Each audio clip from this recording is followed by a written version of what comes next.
In this video, I'm going to show you how to change font size on Lumin PDF.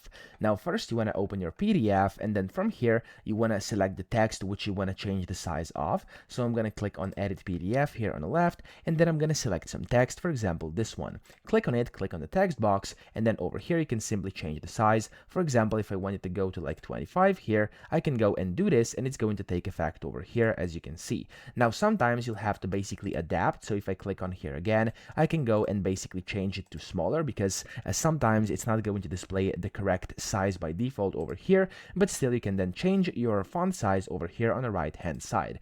Now, in case you have some text in there that you've put in there, so for example, if I add on some text, let me actually save these changes. There we go. I'm gonna go and type like hello there. You can also change this size of this text by basically highlighting over it and then going up top here where it says like how many PT there is. You can change this text as well and the size of it like this. I hope this video helped you out. If it did, please subscribe to the channel and help me out as well.